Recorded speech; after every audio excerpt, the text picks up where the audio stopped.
If I get hit, I'm done. Dodge and find an opening. Only way. As Dojin lunges forward, the man sneers. That bastard Shin was totally worthless. You're wrong, Shin retorts. His voice is strained but full of intense rage. The man scoffs, but his amusement vanishes as Shin and Bait both roar. It is 3 against 1 now. You and I saw that coming, right? A system alert flashes. The cost of fighting without mana is absolutely brutal. Shin's stamina is draining. Bait will be gone in 10 short seconds. Wounded, Shin mentally counts the cost of this desperate, grim exchange. My life for a fleeting summon, he grits his teeth. It's enough. Enough to finish this. The man lunges, but Bait counters with thick fog. Shrouding his vision, he curses. Pure physical strength means nothing in this haze. His gaze cuts through, assessing Dojin, similar to Shin but a level gap. That weapon is doing the work. Then Bait whispers through the dark mist. Looks like it's time to say goodbye. Dojin seizes the window and attacks. The man twists in a desperate dodge, but it simply wasn't enough today. His arm is severed, falling away, as Bait's form begins to flicker out. She murmurs, not bad at all, maybe a little sloppy at the end. Dojin knew killing this monster was unlikely, but severe injury was within reach. The basic skill gap between them remained massive, yet in this specific moment. In this state, Dojin felt a surge of certainty. He has a chance. Drop your weapon and surrender.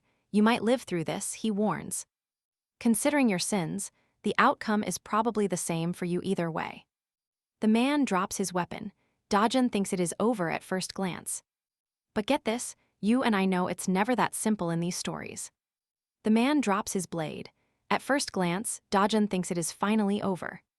Trust me, you and I can see that man is already powering up. Shin screams about corrupted mana as Dojin lunges toward the mysterious stranger. Too late, with a smirk, the stranger whispers they will meet again later. He vanishes. That magic circle confirms it was a teleportation spell. Good riddance, Shin grunts, feeling relief that the danger has finally passed. It was luckily just a simple escape item, not a deadly attack. If that were a real offensive move, you would not have survived. Dojin turns with a grim expression. What about the incident at Dungald? I will explain everything, Shin promises. You have a right to know. That evening, they watch the cleanup crew bag the bodies of everyone. This does not feel right, Dojin mutters, his voice tight with anger. That bastard murdered them, yet we have to lie about dungeon monsters. We had no choice, Shin replies. The logs only list 7 members. But minutes later, an 8th person used a card and walked in. Dojin is stunned. How is it even possible to bypass high security? Pay attention here. That intruder might have used a real access pass. It sounds impossible, but it happened. Shin confirmed the truth. Their certificate was good enough to trick the entire security system. It might have been a real pass. Think back to everything I said. Shin continues, his voice dropping as he mentions the unconfirmed dungeon. A year ago, a dangerous dungeon was sold as if it were safe. We do not know their goal, but this is no small crew. If the association found out, any organization involved would be totally obliterated. The person pulling the strings must be an untouchable, high-level player. Someone so important that even if they are caught, it won't matter. You probably get the gist. We are not fighting ordinary bad guys. This is why they went as far as manipulating every guild member. That includes your family too. Shin adds this with a heavy voice. Some people are just not ready to face this terrifying new reality. Dojin realizes if they report this, innocent families will face consequences. Innocent people will get caught in the crossfire. Shin simply nods. He confirms Dojin hit the mark. Dojin still has one last question. Now, you and I both know how insane this Dankmaker reveal really is. Why hide such power? Shin explains that the story takes too long. Honestly, a year ago, my abilities were useless, barely summoned a sword. It was embarrassing being a D-rank hunter at the very bottom. But during that dungeon incident, on the brink of death, I awakened. That new power is the only reason I survived that day, Dojin. It sounds unbelievable, and Shin knows he would not trust it either. If our roles were reversed, I would probably doubt the truth too. Once revealed, I will tell the world and all the families everything. He apologizes to Dajin, promising to find those killers very fast. He vows to find those responsible for the deaths, and very fast. What happens when he finds them? Dajin cuts him off right there. Trust me, you and I will want to see what happens next. All right, you and I are diving into a story of absolute, deadly truth. He saw the horror himself, but kept quiet for the sake of those involved. I swear, I won't stop until the people who killed my brother pay. He'd hunt them forever. For now, he was the only family Shin had. From this moment they only had each other. Cut to a dark factory. The place was cold and empty. A man appeared with a sudden pop. I'll kill them, he snarled, whispering to himself like he was possessed. He spoke to the shadows. A woman stood there, waiting for him. You only realized you lost after you ran away, she sneered coldly. Are you really that pathetic? She stepped forward, her heels clicking loudly. You should have come back dead or broken, so I could use you. Her gaze was ice. Stop acting like a dog, he still had high hopes. She flicked her wrist, and a gross, tiny object appeared with a mouth. Now watch this. A gross little creature appears before his eyes. The man stared in shock. Don't refuse, she commanded. Eat it right now. He was terrified. Are you messing with me? He managed to rasp out. You expect me to just swallow some strange, unknown creature like this? She knew he didn't trust her. We aren't friends, but you're out of options. You can only be picky with a choice. Without a weapon, you're dead. I doubt sheer effort will save you from the nightmare you're in. He picked up the squirming thing, a low growl vibrating in his throat. If something happens to me, you're free to do whatever you want. He swallowed it whole. A blood-curdling scream erupted, echoing through the factory. As he writhed in agony, the woman watched him with a cold smile. They match even better than I expected, she teased, enjoying his pain. It'll take all night to fully form, but this is just the beginning. It'll take all night to fully take shape, but this is only the start. For now, he had a new arm. Use it, and it'll transform soon. It'll evolve into something better. If you hate it, just let me know. This thing is like my child, so I'll do whatever I want with it. He seethed with primal rage. Dajan and Shin were now both marked. They're marked for death, but he truly hated the one who cut him. Pivot now, a massive media frenzy just hit the airport. Beside Dajan, a girl watched the chaos. Looks like a celebrity is landing. She gestured to the crowd. Dajan shook his head. That's a hunter. Have you ever heard of the Kim W Guild? They're the biggest. She nodded. Sure I have, but why the airport? They're local, right? Dajan explained they were on a special mission in the United Kingdom. Sounds like they just cleared a truly brutal and dangerous gate. They got a special invite from the United Kingdom to clear a gate. Brutal, dangerous gate. Suddenly, a reporter's loud voice cut through. Hyen, how do you feel after successfully clearing that dangerous city? Another yelled about the massive payday he got from the British. Government Hyen, do you think our guilds can compete globally? Trust me, you and I are just getting started here. All right, stick with me as we dive into a media blackout and zero official answers. Escaping the press, the assistant looks at Hyen with nothing but pure, unhidden admiration. Schedule's cleared until tomorrow. Next up, meeting those elite Sangha Guild reps at 11 a.m. An intense interview with the guild, then things take a much more serious turn. 2 days ago, someone spotted the executive. Hyen freezes at the mention of that name. Location, and a rank error dungeon in Bayon, glitches their mean certain death. Witnesses confirm it. A mysterious latecomer arrived, perfectly matching the executive's dark description. He fits the intel perfectly. Plus, the association discovered 2 survivors from that nightmare. A B-rank assassin and a D-rank supporter. A low-rank survivor, absolutely unheard of. Hyen is shocked. How does a weak supporter survive when everyone else just dies? Was that B-ranker just that elite? The assistant shrugs, having zero real answers. They claim accidents, but pay attention, this is where things get really fishy. Hyen's mind races. Are they secret allies, or were they simply forced into silence? She has to meet them. They hold the desperate answers she needs right now. Back in her room, Hyen stares at the glowing screen. searching through endless files. The mysterious man isn't in any records. He is a phantom among the swordsmen. He constantly shifts his face, slipping through the system's cracks like a total ghost. One thing is certain. This ghost is behind the glitching error dungeons plaguing society. Hyen suspects these anomalies are the work of a secret, highly organized underground group. Think of bait. Did they really wipe out every hunter there, including Tahan? Potential heroes, gone in an instant. This eradication is a massive loss for the world. It is not just forged ranks. Their reach extends far beyond the dungeon walls. The real danger isn't inside. It is lurking right in the city shadows. A sudden buzz breaks the silence. A voice on the line asks about Shin's whereabouts. Evening falls. Shin is at a high-end restaurant to meet with the powerful Miss Kang. She mocks his look. I expected a tie, but maybe that was too much. Shin shrugs. Places this fancy were never even a thought in his mind before. He says flatly that he distrusts society more with every single passing day. His info isn't public, so how did she find him? Pay attention to this part. Kang raises an eyebrow. Your address. Did our friend Kim pay you a surprise visit? She leans in with a knowing glint. It's obvious what happened behind the scenes. Kim likely showed up with that greasy smile and his typical, annoying, unearned confidence. She waves it off quickly. Don't worry, Shin, I'm not here to bring bad news. I only invited you because I have a personal interest in you, she explains. Or did you come because you're interested in me? She gestures to the empty chair. Sit down, drinks are on me. This isn't a talk meant for an empty stomach. He's certain his personal details aren't in any public association database.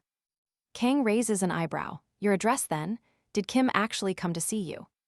She leans forward with a knowing glint. It is obvious what happened between you. Kim likely wore that greasy smile and his usual, annoying, and unfounded confidence. She waves a hand quickly. Don't worry, Shin, I am not here for bad news. I invited you out simply because I have a very deep personal interest in you. Or did you come because you were interested or had business with me? She gestures to the empty chair. Sit, drinks are on me for the evening. And trust me, you and I are going to want to hear what she says next. Let's dive into the secret life of our main character, hiding his power. Kang sighed. She just couldn't recall how that last dungeon crawl actually ended for her. She frowned, frustration clearly written on her face. She had completely blacked out. Even Tyne, as honest as he was, didn't stand a chance against that monster. So how did you defeat it? Shin just scoffed. Ask Tyne, not me. I'm just a D-rank supporter with zero combat ability to speak of. Everyone else was passed out. There's no way I understood what was happening. I only used my remaining energy to forge a simple sword, nothing more. That's fine, Kang said, her sharp gaze never leaving his face for a second. Shin was left wondering what her real angle was this whole time with him. Her words were unsettling, yet delivered with a strange sense of amusement and curiosity. A maniac with a giant sword was hunting hunters, and she was the next target. Shin cut in. If his guess was right, entering in a rank dungeon made her a target. Watch closely, she was the only hunter there who wasn't part of any guild. Kang wasn't bothered at all and just kept on with her thoughts. They'd strike her first since she had no organization to protect her at all. It made sense, but then her tone suddenly sharpened with a serious question. Are you forgetting something important? She didn't miss a single beat right now. It's not just me. You're a D-rank supporter with no guild either. And your combat skills are even worse. She gave him a hard look. If your theories are true, aren't you in a much more dangerous spot than me? I could protect you if you want. Shin, however, said he'd finished speaking. He turned to leave, tossing one last sharp warning back over his shoulder. Take me seriously. Your life depends on it. He left without another word. Once Shin was gone, Kang pulled out her comms. He's left, she reported quietly. This is our chance. Go all out, even if it means going into debt. Now stay with me, because this is where the real trouble finally begins. The very man he'd faced in the dungeon materialized right before him. Long time no see. The newcomer drawled, his gaze mocking and full of contempt. He didn't care for much, but he had to respect Shin's absolute raw guts. Barely days had passed since their last brutal fight, yet here Shin was today. Strolling alone at night. Was he really this stupid or just completely reckless? The man sneered, certain that any attempt to run or scream was totally useless. Shin hadn't even noticed, but he was already caught in a perfect trap. The barrier was already humming. Whoever made this was terrifyingly talented. Nobody outside would know what was happening. Not even an ant could escape. Shin, however, just shrugged. Not bad. This barrier only blocks entry, he knew. It was based on a principle that created a perfect virtual space. It mimicked reality perfectly. Then he noticed the foul, corrupted mana. A sudden unease hit him as he realized he couldn't sense any presence. Had this man killed everyone living here? Still, Shin just murmured softly. It's a relief your organization has at least some level of taste and skill. The man's brow furrowed in confusion. What do you mean by that? Shin just met his eyes. He expected this. He knew they'd come. Trust me, you and I need to see this. All right, you and I are watching a villain who thinks he's found a target. Shin is a useless supporter, he sneered. Then, suddenly, the sharp blade flashed. Keep babbling. Act carefree, the man snarled, lunging forward with his sword. The strike hit, causing a cloud of smoke, but when it finally cleared, the man stared in disbelief. Shin stood there, his own sword materialized. The blade was locked against the blow. This wasn't a weak strike. It wasn't half-hearted like before. A cold dread was now seeping in. Any other fighter would be dead, but Shin's voice was deathly calm. First time in a year, I fought one-on-one without spectators. He held the man's gaze. As for being useless, you aren't wrong. Now pay attention, because Shin is finally about to stop playing around. Gridworld tried to keep up. Miles away, Hyen's car suddenly jolted to a stop. No gate sign, yet a palpable wave of corrupted mana hit her. As a saint, a formidable mid to upper tier support class, she wielded divine power. Divine power was the exact opposite of the corrupted mana she felt. Even if other classes couldn't see it, she could always feel it. Her assistant sensed the unusual aura and asked if they should report. Corrupted mana in a residential area. Hyen's gaze hardened at the sight. Give it 30 minutes. If I'm not back, then contact the association. With that, she gathered her energy, gripped her weapon, and stepped out. The assistant saw only a solid wall. Then, to his absolute shock, she simply walked through. Not only had she passed, she vanished entirely. He could only hope she'd be safe. Back in the fight, Shin. Shin didn't just fight, he played. He dismissed his own materialized sword. The faint light distracted the man. The opponent barely dodged the move. Fury boiled over. Tricks like that won't work on me, he roared. But as the words left his mouth, a glint caught his eye.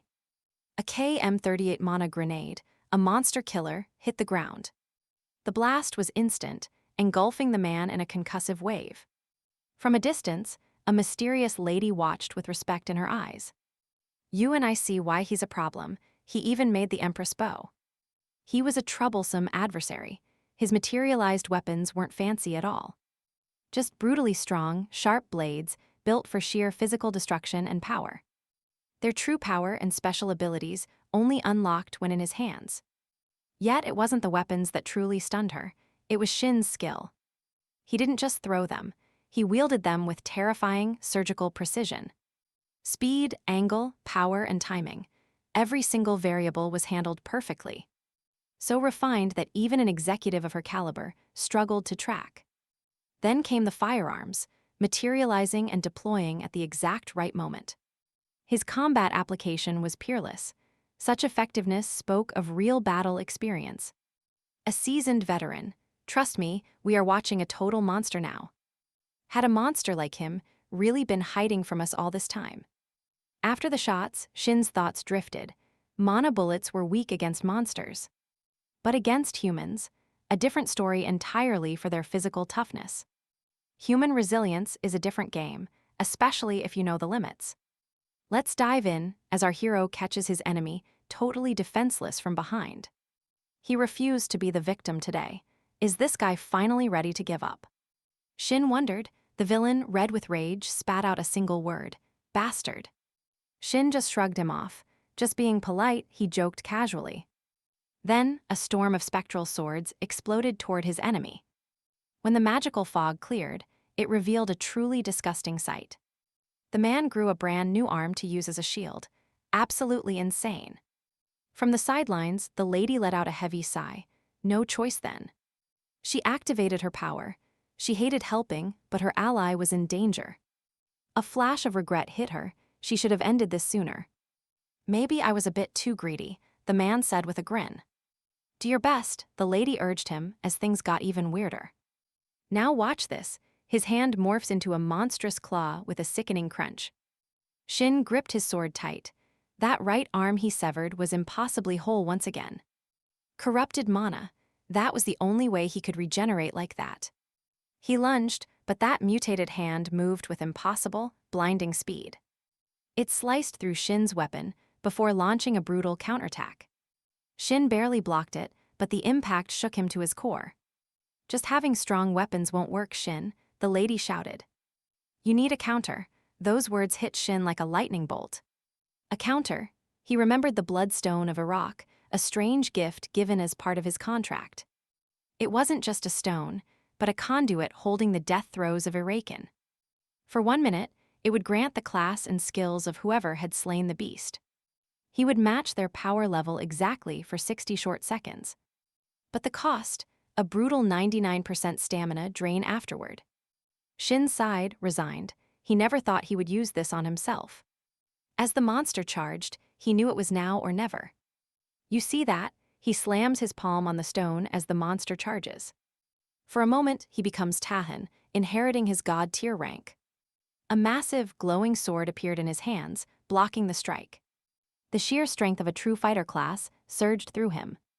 This was the real fight now. Shin's counterattack was pure explosive power.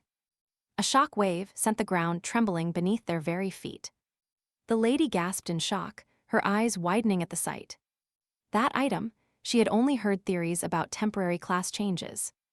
Artifacts from the Bloodstone line. The energy radiating from Shin was unreal. It was borrowed power, but the strength was off the charts. But then her gaze fixed on the giant weapon in his hand.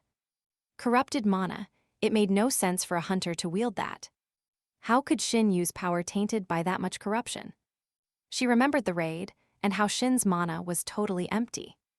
Yet the Bloodstone's corruption hadn't escaped his mana absorption skill. A system prompt only he could see confirmed the activation.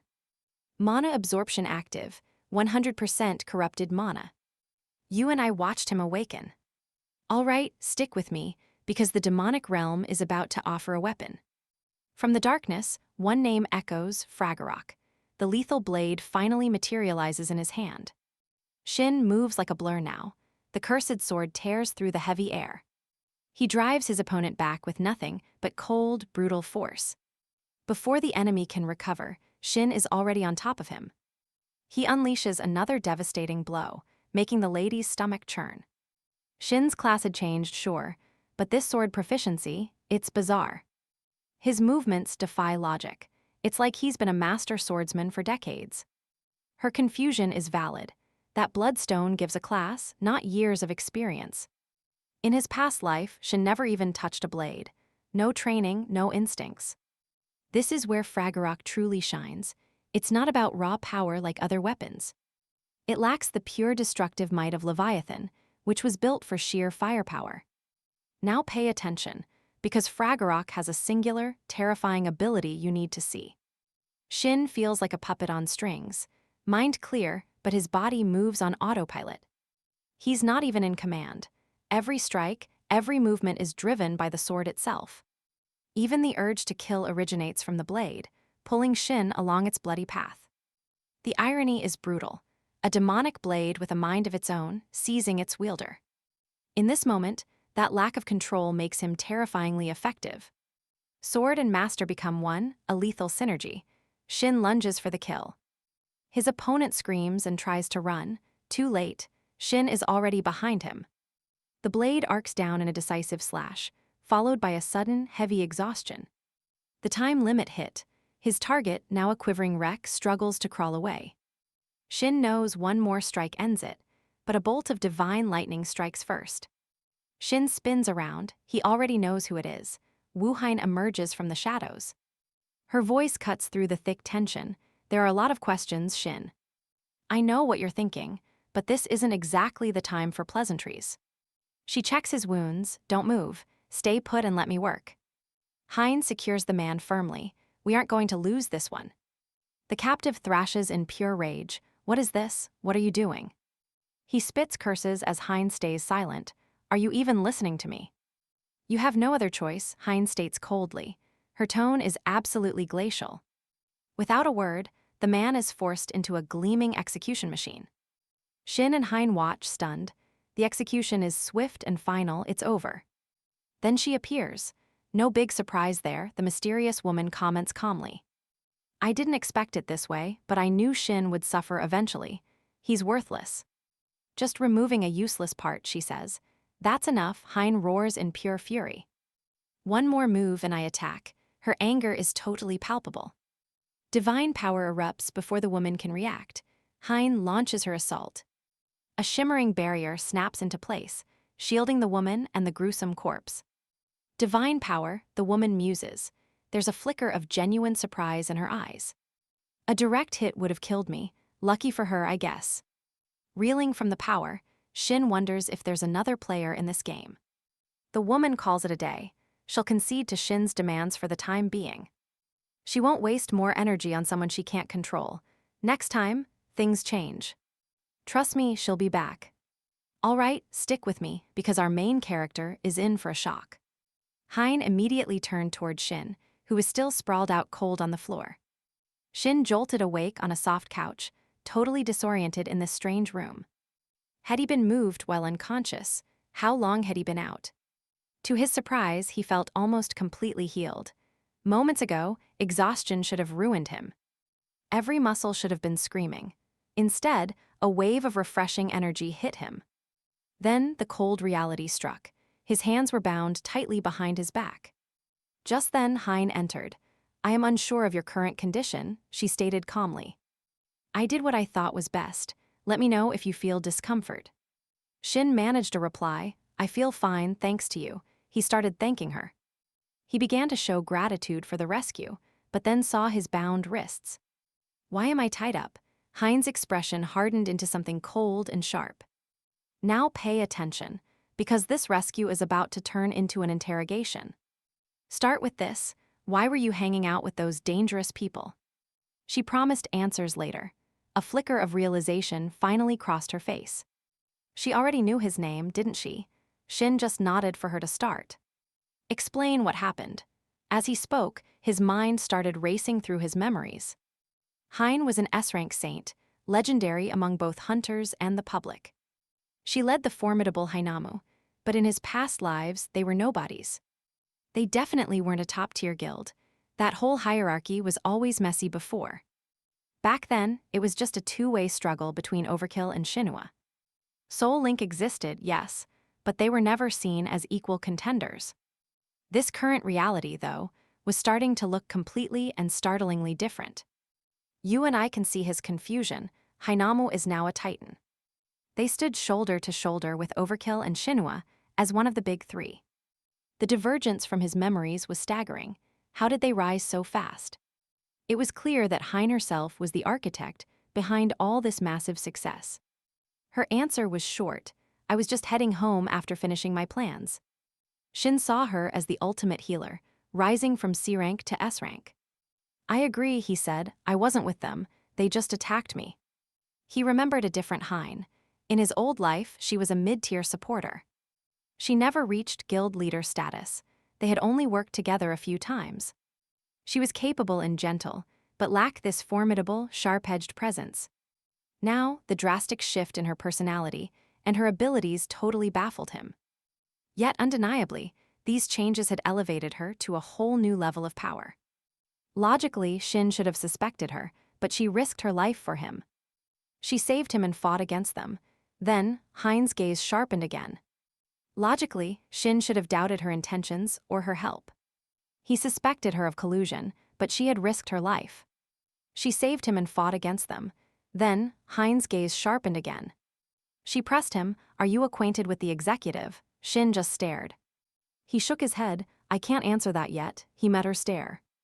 "You seem to know him intimately. You didn't even report the guy." "Now watch this. He's calling her out for wanting to act alone." "You want to hunt him yourself. Why are you being so serious?" "All right, stick with me. Questioning the person who just saved your life." She snapped. "I am not stupid. I am tied up and powerless with no clue when you might decide to cut me down. Of course I am questioning you. I told you already." "I will not hurt you," she reminded him, but Shin was not buying it. "Your word is not enough. You fought the executive, but that does not earn trust." Hein saw it herself. What if, after the killers failed and things went bad? "You fought that executive just to rescue me. It could be a total setup." "Maybe you are just trying to get information out of me," Shin pressed. "You somehow breached the executive's barrier, which is supposed to be completely impassable. If you really know him, then my suspicions are more than just simple paranoia. I do not need shallow assurances. I need actual proof you are not one of them." She let out a sharp laugh at the accusation. Unpleasant, she muttered. "Fine, I will tell you my story. I have a sibling named Jayan." Unlike Hein, Jayan was exceptionally talented and incredibly capable. Jayan the Fire Lotus. Shin's mind raced. Unless it was a coincidence, there was absolutely no doubt. Jayan was one of the legendary hero players, and then everything finally clicked.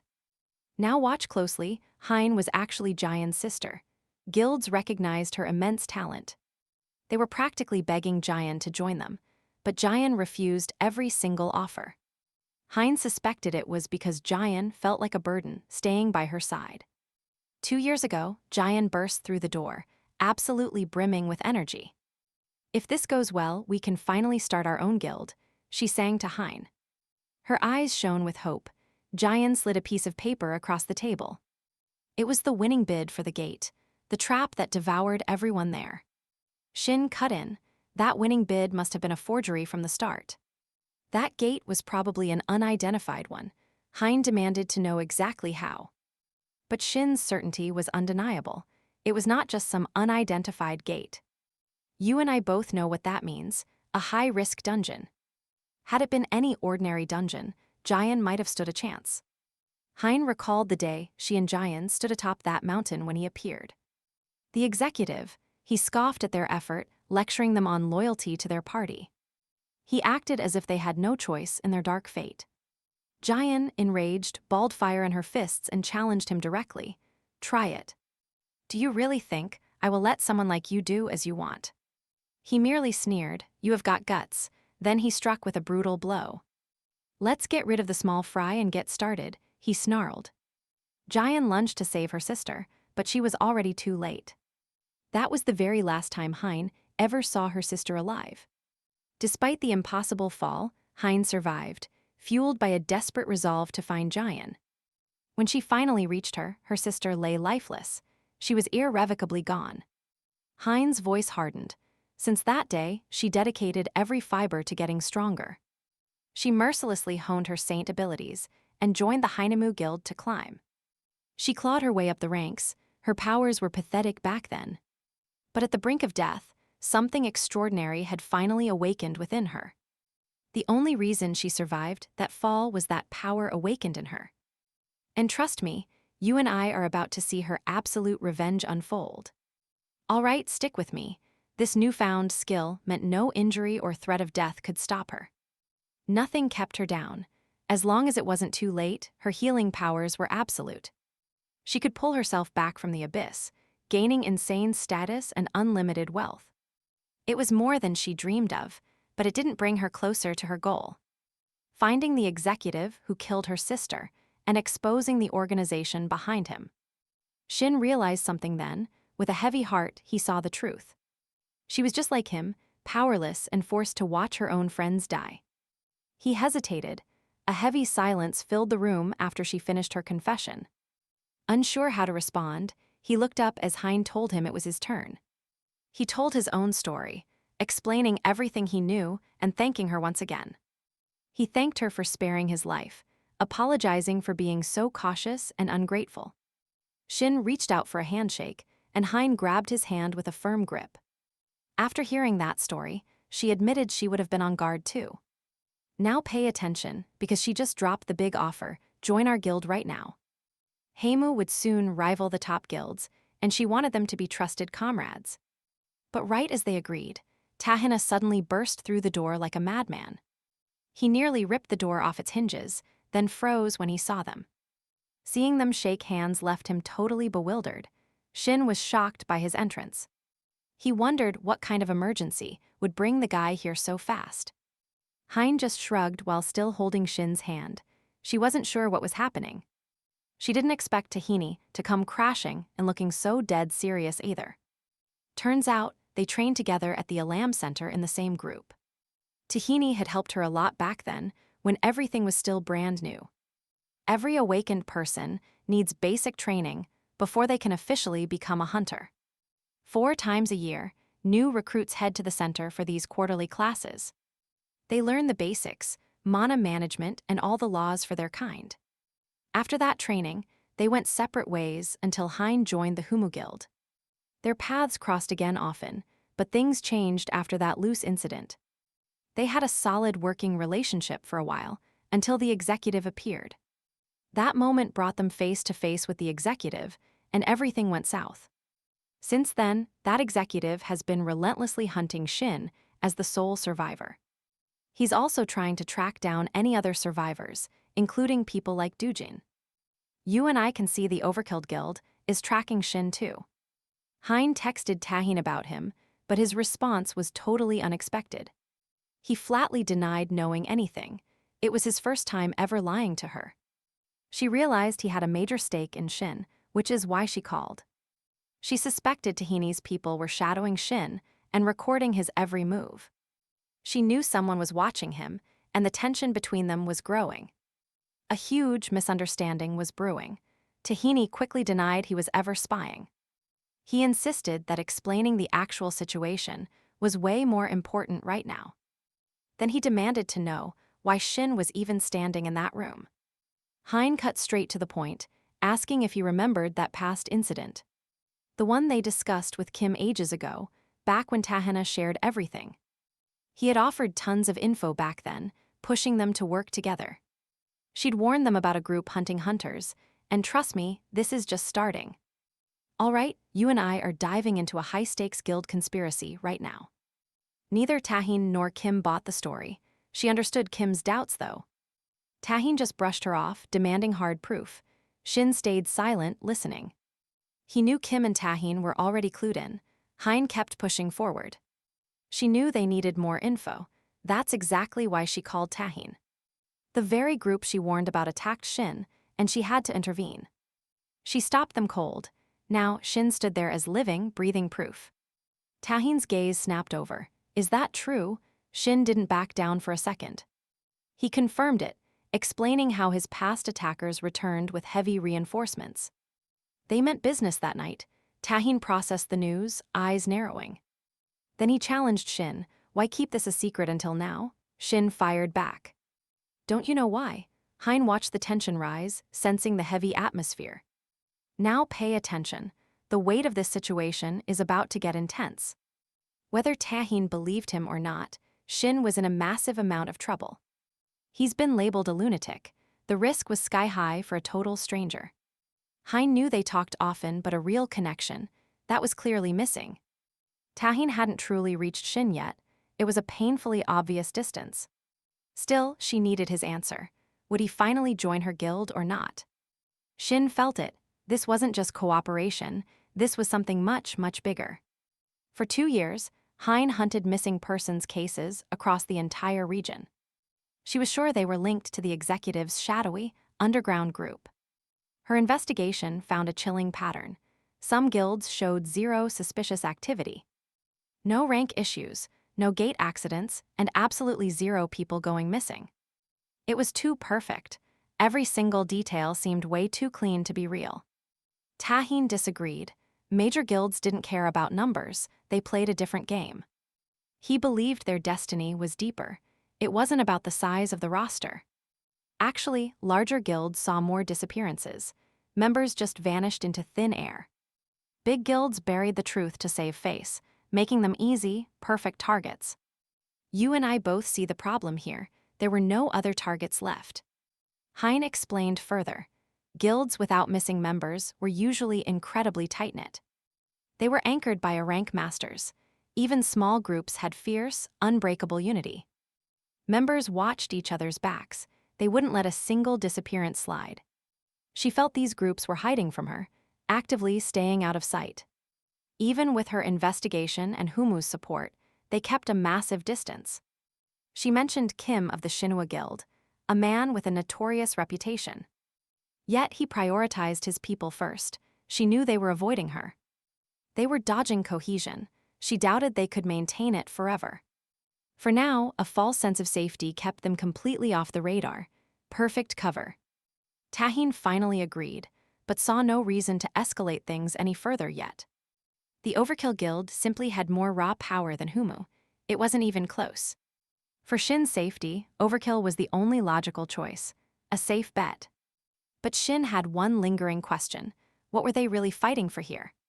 Tahin became uncharacteristically intense. A flash of pride showed in his eyes. The truth was, Tahin only cared because Shin hid the executive's existence. And trust me, you and I are going to see things explode next. All right, you and I are jumping into the moment. Shin is offered a spot in Overkill. Hein proposed a brand new tactic, a deck specifically designed to lure their enemies out. This strategy was built to pull that dangerous secret organization into a wide-open conflict. It is not about lacking skill, she explained, but this is a move requiring serious thought.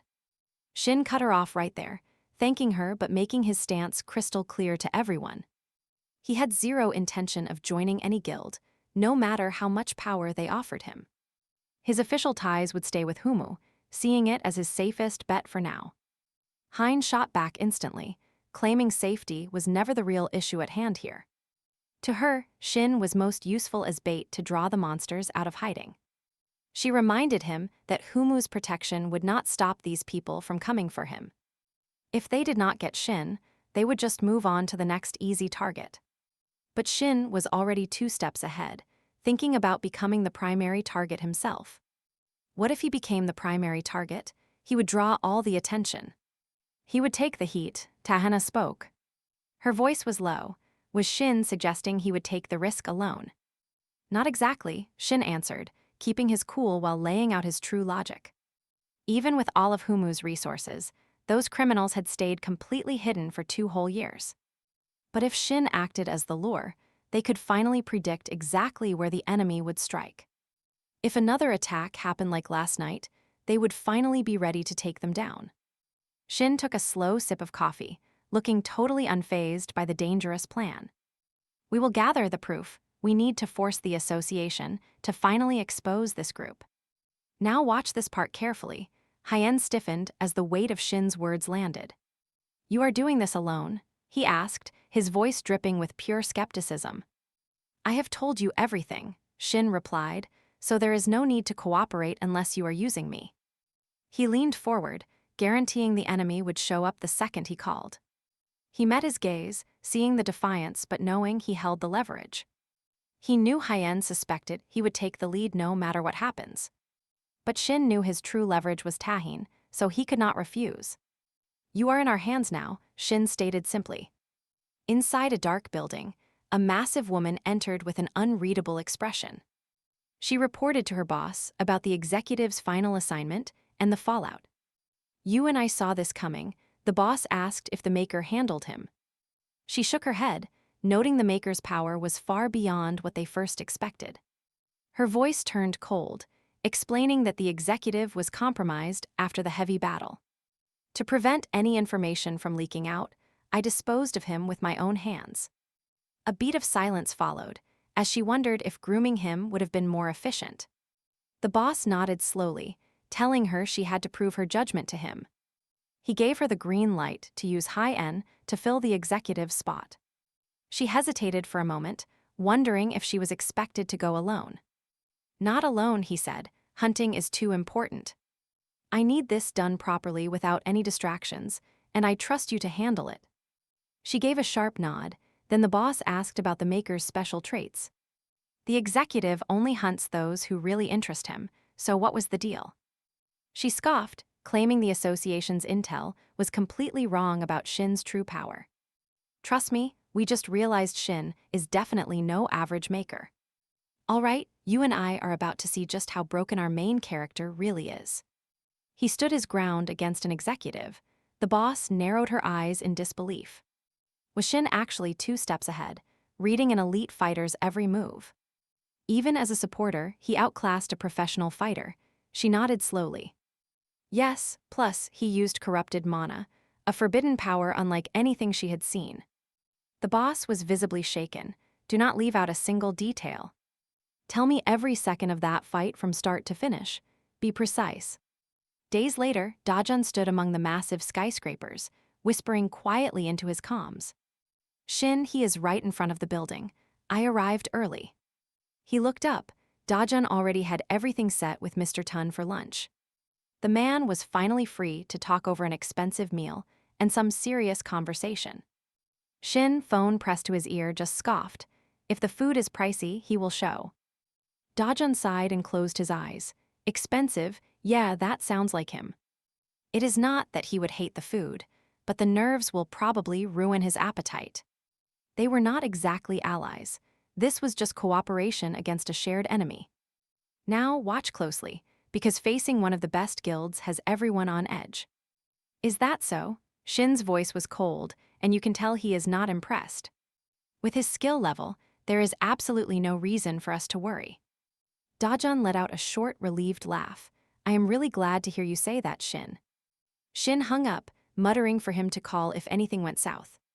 Moon Dajun was safe for now. The kid was a genius, talented enough to join any elite guild.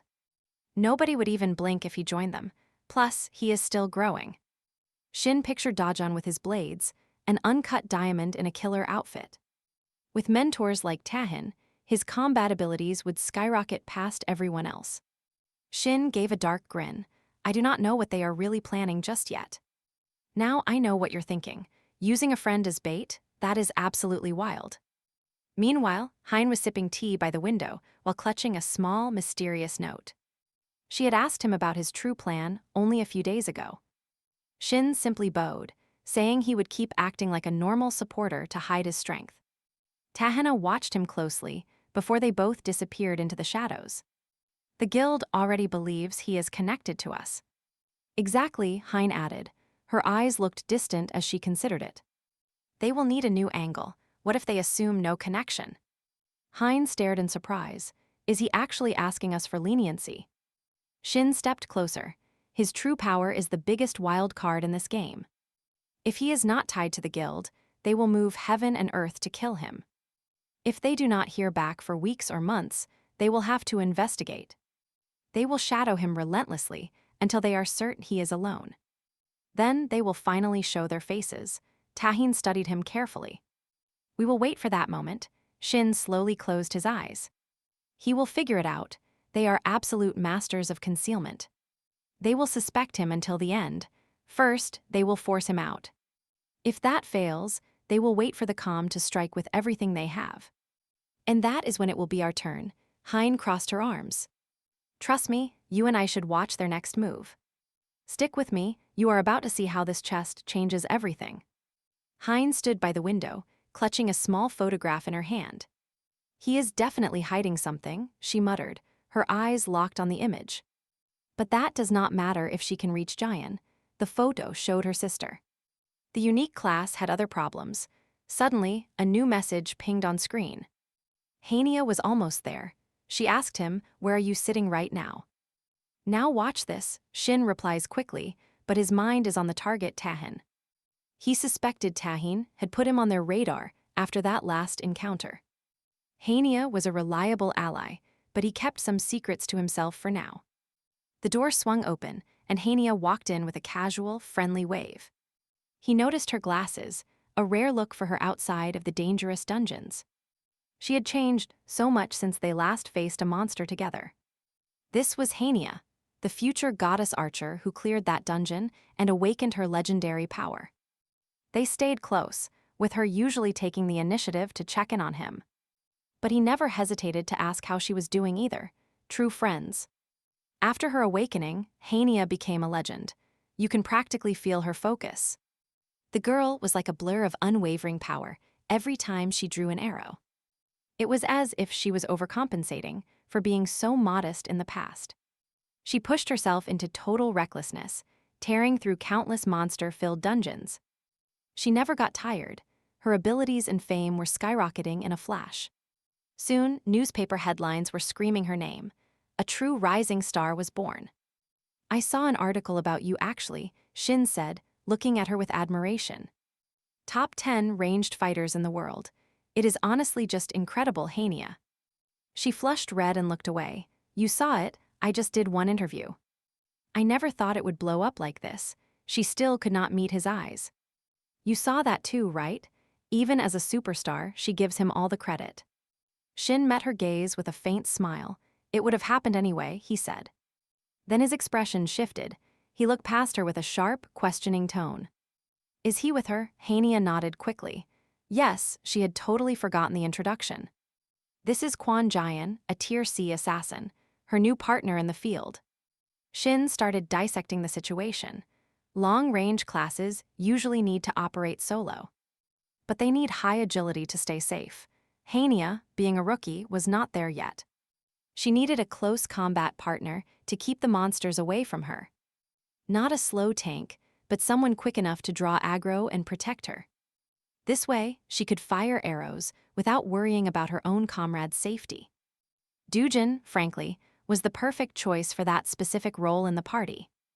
Shin thought about introducing them, but Dujin's safety was a very significant nuance. He met Kwon Jian's gaze. "Nice to meet you. I am known as Shin." The man eagerly extended a hand. "Nice to meet you. I am Kwon Jian." Their hands met, and Shin immediately registered a very strange, clammy grip. Sweaty hands, socially awkward maybe. Hania sat on the couch next to Kwon. She had taken Shin's advice and was now diving deep into longbow training. It meant starting from zero, but her muscle memory was kicking in fast. Her biggest worry was finding a partner, but Kwon seemed to fit the bill. "And trust me, you and I are going to want to see how this duo works out. Let's dive into a mission where teamwork is the only thing keeping them alive." She admitted they weren't perfect yet, but getting better. "Right, Kwon?" He just stared. His eyes stayed glued to his drink, head down. "Yes," he muttered softly. Shin watched. Something clicked. Zero eye contact, even worse than Han. Shin finally cut to the point. "What's this big favor they needed?" Han explained it wasn't exactly a casual request. More like an official mission. She's actually thinking about joining a professional guild soon.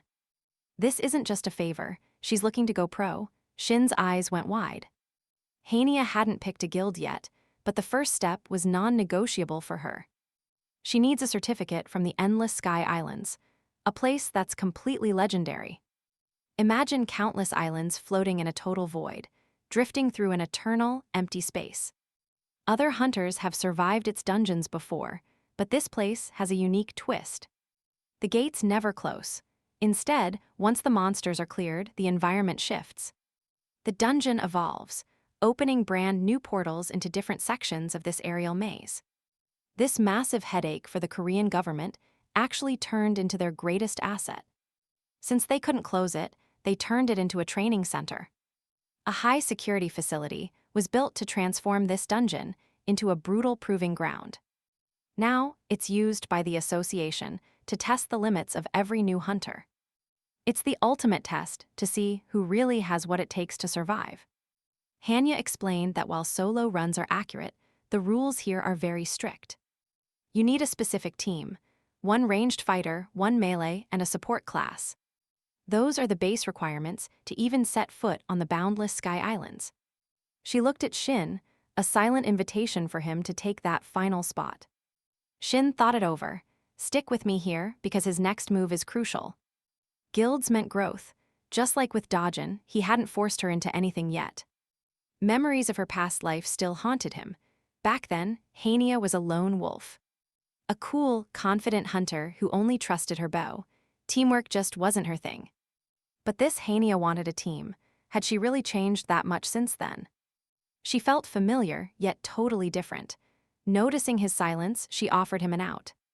"If this is too much, just say no," she said. He shook it off. Just lost in thought, he replied with a smile.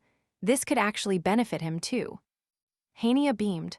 With the team set, they headed straight for the Endless Sky Islands.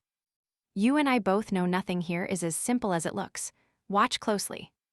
Yuen, the guardian of the islands, met them at the portal to explain the rules. She warned them about their bracelets. These weren't just fancy entry tickets for the exam. They were lifelines. Each one held mana to ensure a safe transfer to their island. But that only works if they stay with her. The group listened to her every word. "Do not take these off," she warned. "They allow me to provide emergency backup." She placed a hand over her heart, reminding them she's in a rank support. With skills like barrier and rescue, she can save them if things go south. But she needs communication. If they can't clear the test, they must notify her. "If things go wrong, I'll save you, but I need your cooperation and communication. If you encounter a problem or can't clear the test, notify me immediately." Shin glanced back. Quan stood there, clutching his sword with a worried frown. "Trust me, you and I are about to see if this rookie actually survives." Shin could tell he was a total amateur, with a very strange weapon. "All right, stick with me." This design had one purpose, piercing vital points. Jun turned with a curt nod. "Let us go." They entered the shimmering portal and materialized in the Endless Sky Islands within the 12th district. As they exited, Jun's voice cut through. "First wave begins in 5 minutes. Each wave brings more monsters, and the difficulty just keeps ramping up. To clear the dungeon, you must defeat every monster in every wave. Kill counts update in real time." Hania asked about the maximum waves. Jun gestured vaguely. 100, at least in the original simple dungeon. Hunters back then really had to push themselves to their absolute limits. In the actual test, the record sits at 73 waves held by leaders. Shin realized even top-tier guild leaders only reached wave 73. Factoring in weapon limitations, hitting that wave was proving to be tough. This was tougher than he imagined. Jun just waved them off casually. "I will be observing. If you get overwhelmed, I am stepping in." Or if they give up, monsters were already swarming toward their position. Jun vanished in a blur. Weapons out, the others charged forward now. Wave 1 hit with 30 drooling gremlins rushing from the bushes. Gremlins. Shin scoffed. For Quan's level, this is barely even a warm-up. He turned around. "What is this bloodlust, almost monstrous?" He watched Quan. Sword extended, glowing with energy. Suddenly, wave 4 was already rolling in. "Now pay attention. These 3 orcs just got skewered by strange energy." Shin recognized it instantly. Insane bloodlust. He had felt it before. Back when players first began awakening, things were much darker than now. Beyond the normal hunters, a secret guild existed that hunted other players. Empty fantasy. Shin remembered the terrifying aura from their elite fighters. A phantom organization of cold-blooded killers that nobody could ever truly track. Shin once stood over a kneeling man, a question burning in him. He had wanted to ask for ages, Why would you do this?" The man just stared back in horror. Did he not get the task? "I know what you're thinking, this gets way darker. He was hunting players." Shin grabbed his shirt. What kind of rewards come from killing players? The man only laughed. Then, a strange inscription flashed in his eyes. "Hidden task failed. This is the end," he rasped as the system chimed. A notification popped up right before the man's body exploded into blood. Shin needed to know everything. This guy is something else, isn't he? Unconventional fighting style. Hania's voice suddenly cut through the heavy chaos. Yes, Shin confirmed. The 5th wave had already begun around them. Hania crossed her arms. It is his class ability. He hates interference. Shin frowned. Isn't he an assassin? He's moving way too fast. Saiyan tore through monsters with blinding speed, dropping them in mere seconds. Shin watched him closely. Fast movements, piercing style, totally unlike most berserkers. Suddenly, a monster lunged from behind and struck him with a blow. Shin's eyes narrowed. He just tanks blind spot hits to stay offensive. Hania stood bow in hand. he is much better in a duel. Trust me, you and I are about to see this group fight get insane. All right, you and I are jumping into the chaos, where survival is the only rule. Shin watched Sean, realizing fighting monsters is a lot like fighting other humans. Hanya apologized, noting Sean is low rank and his emotions run way too hot. He gets sensitive about interference. She pointed out a glaring weakness in his style. Blind spots, total openings, her eyes locked onto Shin's with a serious question. Should I wait it out or cover his back myself? What is the move? Shin gave a terse nod. Hanya just smiled, telling him to stay relaxed. Observe for now, then jump in only when the situation gets truly desperate. Shin agreed. Hanya practically bounced with excitement, pointing toward the approaching horizon. All right, team, time to earn our keep. Let us get to work. The sixth wave hit hard. 20 direwolves appeared, and Sean became a blur. His sword flashed, carving through the pack. Seconds later, the seventh wave arrived. 7 lizard men appeared. Hanya opened fire immediately as her shots started cracking. Then came the 8th wave, 24 skeletons clattering forward in a massive horde. Shin moved to intercept them, his stance grim. The 9th wave surged next. 13 orcs charged. The team converged in a whirlwind of steel and magic. Sean's blade became a lethal arc, striking down every foe in a blink. Shin paused, his eyes fixed on him. Hanya wiped her chin, looking satisfied. 10th wave already, she mused. Not bad at all. Shin's gaze flickered down. My stamina is bleeding out much faster than I anticipated, he thought grimly. Mana's almost gone too, he looked at the others. Hanya seemed okay. But Quan was clearly flagging from his initial solo push. This team lacks experience. They lack professionalism, and their coordination is far from optimal right now. Now pay attention, because this 10th wave is where things get truly insane. 2 colossal trolls appeared. Sion's voice hitched as he realized what they were.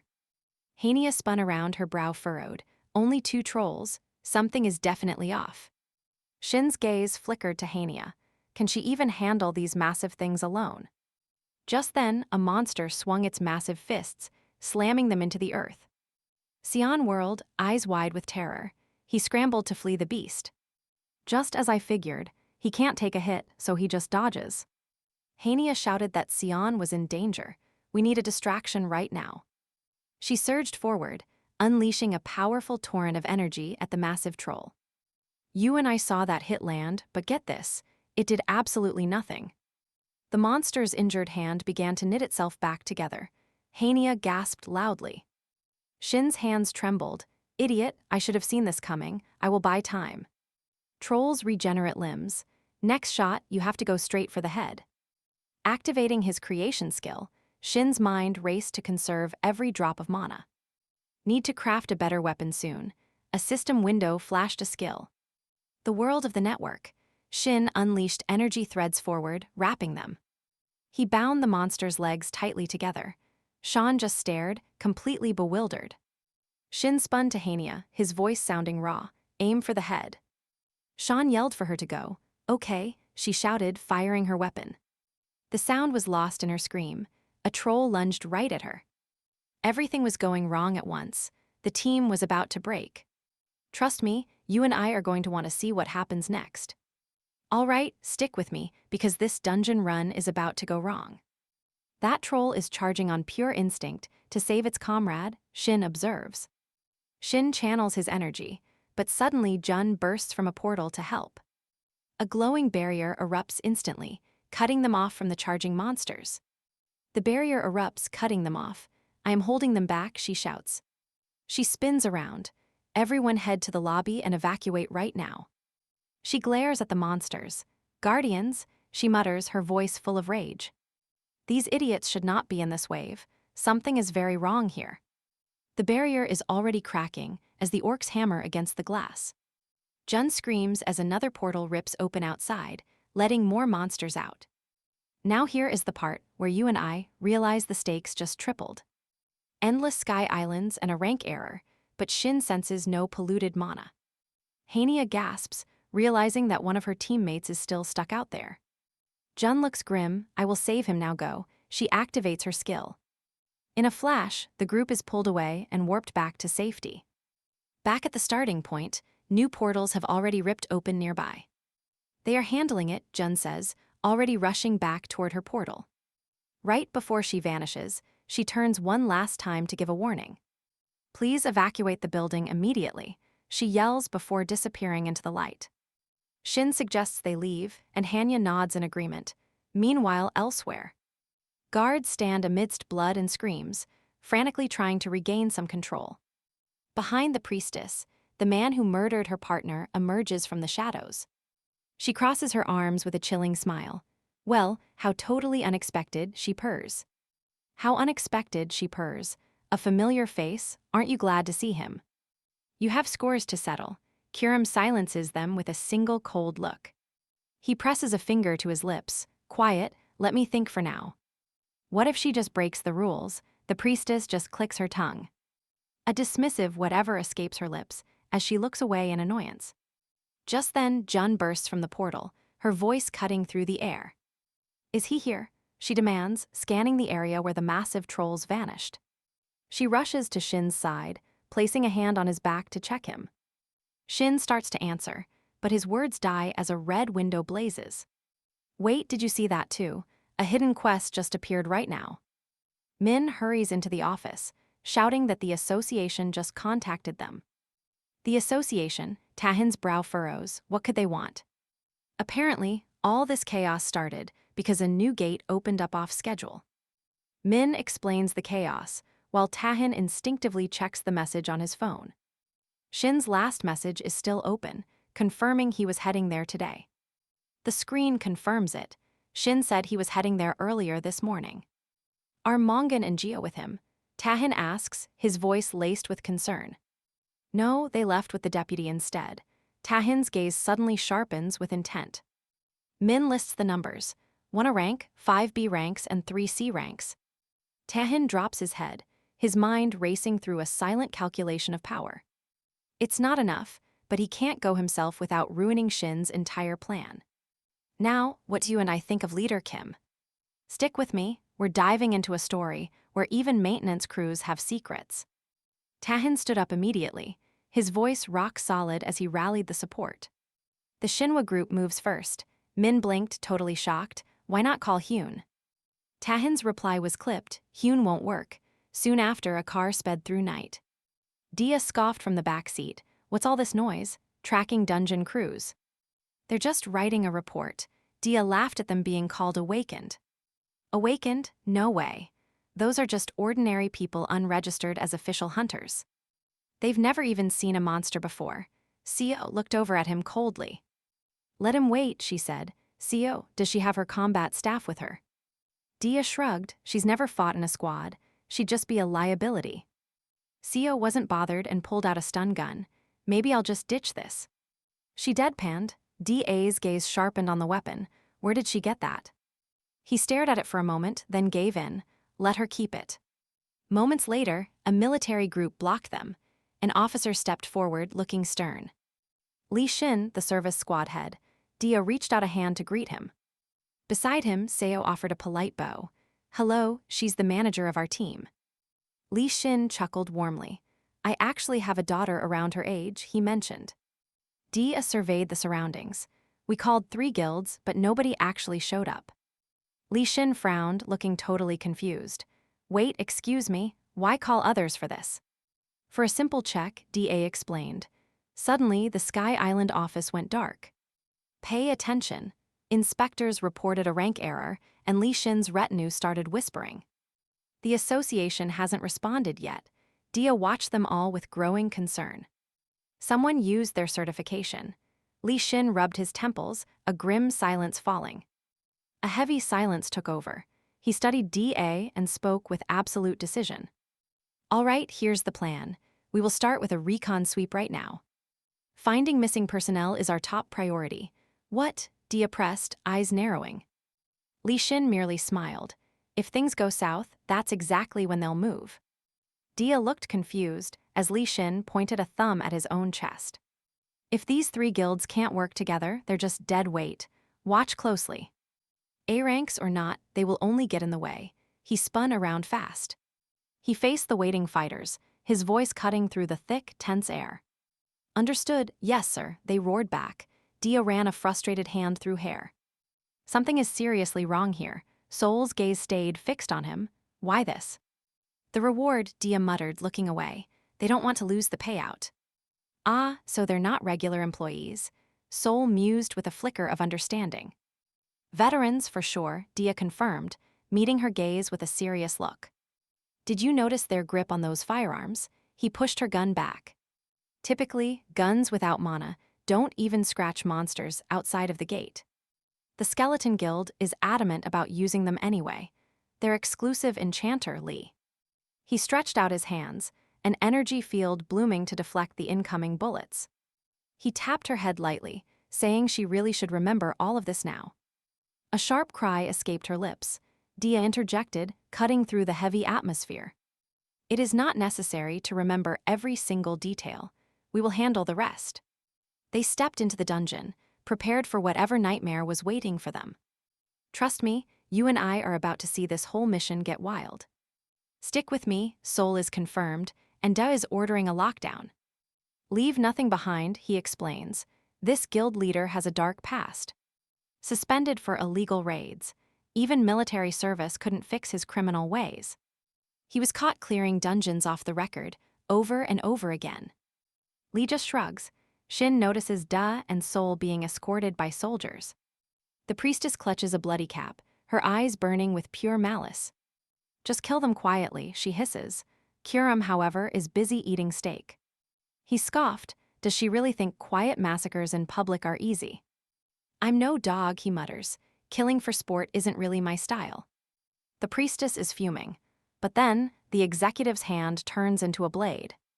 Pay attention here. The tension in this room is getting absolutely insane. Kuram just smirks. I like this guy, he says, completely unfazed. Energy flares from the priestess. One more word and you're dead, Kuram. Keep that mouth shut, or you'll end up exactly like that broken executive. Kuram raises his hands. Message received, he says with a taunting grin. Turning away in disgust, she snaps. Get those idiots lured in now. He outright refused to help her slaughter them, so she gets aggressive. She grabs his robe. Do what I say or die right here, Kuram. Kuram holds up one finger. One condition. The staff starts sweating here. Fear grips the staff. Lee interjects. Security needs to check this place. Kuram doesn't care. They won't know what's inside. They'll only see her. We're sticking to other locations. Da pulls out his phone for records. Why the phone? Shin asks. Just for the record, Da explains. We need proof of what's inside. You and I know a phone won't help if things go south. Lee chuckles. Fine, let's start the search. How many need saving? 1 guard, 5 security staff, and an S-rank hunter here for testing. Lee spins around. The garden hunter, she headed for the inner gate. He checks his comms unit. Have they reached the security department yet? Suddenly, a massive crimson surge of killing intent shoots right towards him. The man screams in terror. Guild leader, are you all right? Da's voice. What is that? Lee demands. A colossal demonic beast appears out of nowhere. Meanwhile, Heron steps out of the car. Finally, we've arrived, she says. Junio slams the door, looking confused. She wasn't even the one driving. No license, Heron brags. I'm a driver protected by the people, apparently. Junio just grumbles, something to be proud of. Heron shrugs it off. She hasn't seen this place in ages. Last time, she cleared 47. 47? That's nothing, Junio scoffs. Heron looks like she's about to explode. I just reached my rank back then, she retorts, clearly annoyed now. Truth is, she never had time to finish the full certification process.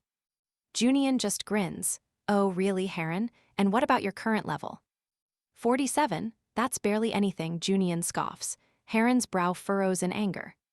She just got her rank back then, she retorts. Truth is, she's busy. She never had the time to finish her certification after that. Junio grins.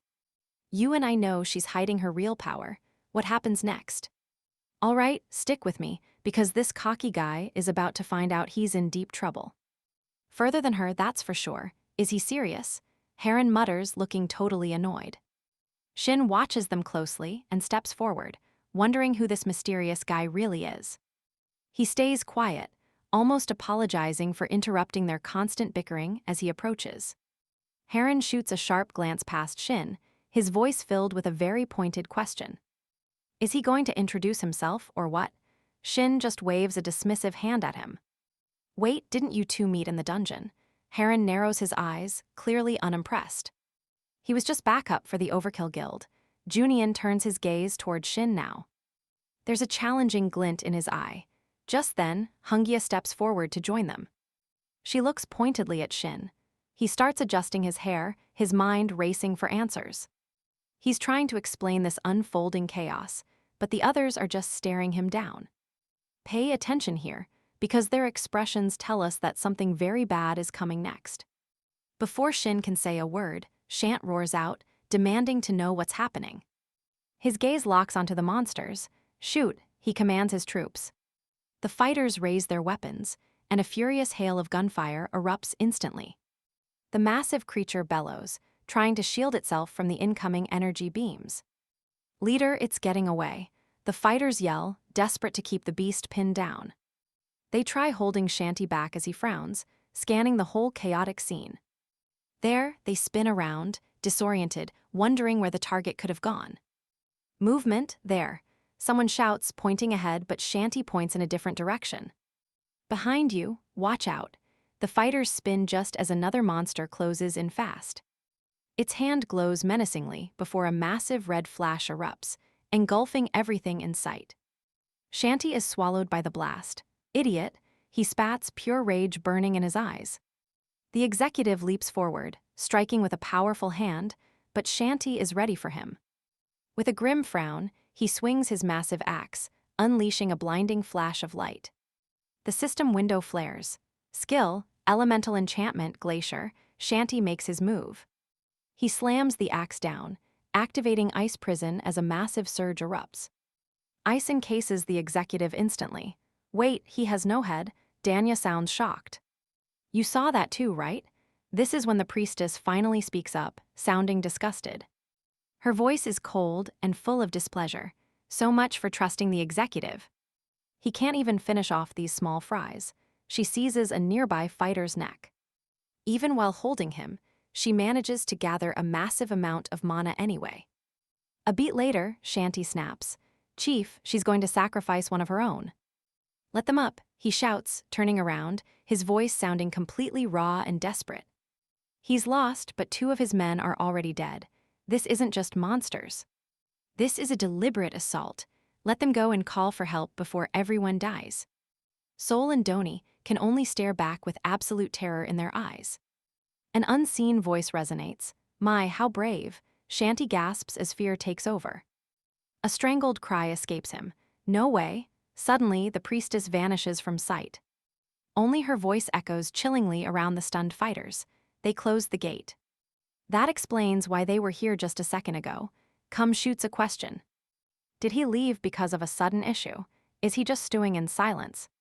Is he desperate to go back? Shin simply replies, yeah. Junien just scoffs. Is that all? Shin closes his eyes, doubting Junien actually bought his story. Shin clenches his fist, and honestly, we're just as unconvinced as he is right now. Logic was failing. Islands were glitching. Let's see how our hero survives this chaos. No quest, no warning, just tainted mana everywhere. He checked his system windows. Scanning the data rapidly, his hand pressed hard against his chest in panic. Eyes closed, he felt it, a cold, heavy dread. Something terrible was coming. Hanya broke the silence with a reminder.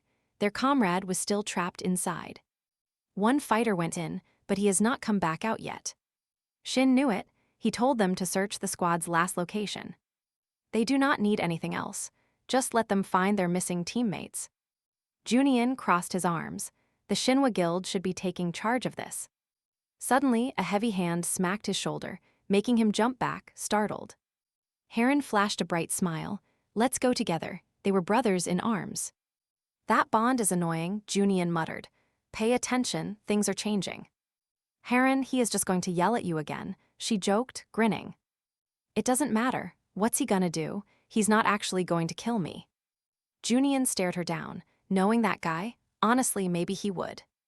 Shin watched them, wondering what kind of man he was really dealing with. Kim Junio shrugged. Fine, if you're that set on it, they'll go. Sorry about that guild drama. I never got to introduce myself properly. I'm Junio from the Shinoa Guild. Heron raised a hand. I am Mio Heron. Shin nodded. Shin Junio, solo player. Hania smiled and introduced herself next. I'm Hania, a free hunter. Suddenly, a man ran toward them, gasping. Shinoa Guild, he panted. We've got a problem. The gates to the Sky Islands are shrinking. Shin's eyes widened. He felt cold dread. That's when the priestess stepped forward, facing the fighters with a sneer. Well now, she taunted. Ready to die? You and I know she is in for it. A massive wave of energy exploded, flying straight toward the shocked group. Shant roared, swinging his giant axe.